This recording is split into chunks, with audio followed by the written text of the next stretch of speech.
ভয় নাই, নিঃশেষে প্রাণ যে করিবে দান, ভয় নাই তার ভয় নাই। জাতীয় শিক্ষা সপ্তাহ 2024 উপলক্ষে আয়োজিত আজকের এই অনুষ্ঠানে উপস্থিত সম্মানিত বিচারক মণ্ডলী ও আমার ছাত্র ছাত্রী ভাই সকলের প্রতি রইল আমার সালাম। আসসালামু আলাইকুম। I will sacrifice my life in history to help of injustice and exploitation from his country.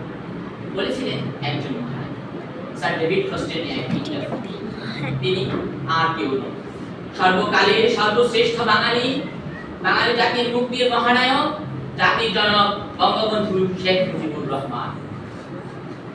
1920 সালের 17 মার্চ গোপালগঞ্জের টুটিপাড়ায় শেখ লুৎফর রহমান ও সায়রা খাতুন দম্পতির ঘরে জন্মগ্রহণ করেন জাতির জন্য।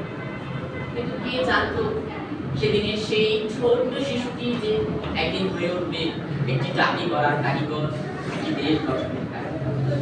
ছোট্টবেলায় ছিল সে খুব সাহসী বালক, চতুর্থ তারা ছিল যেন প্রজাপতির বালক।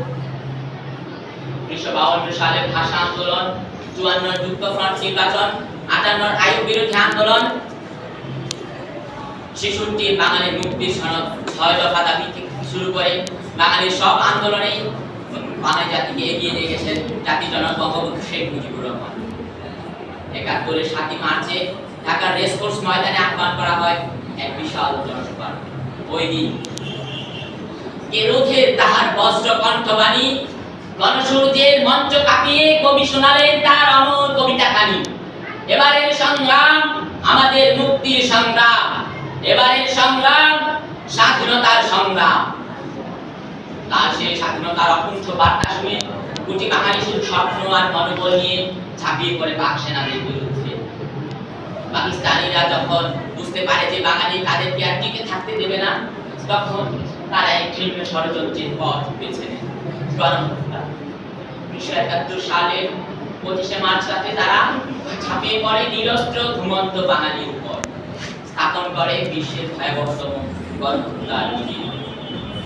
একটি রাতে বিভীষিকার হাজার জীবন নাশ, পাক সেনাদের বর্বরতার সাক্ষী ইতিহাস।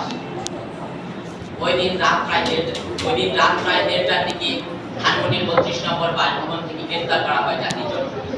সেদিনই গ্রেফতারের পূর্বে তিনি তার স্বাধীনতার ঘোষণা পৌঁছে দিয়েছিলেন সমগ্র বাঙালি জাতি মনে।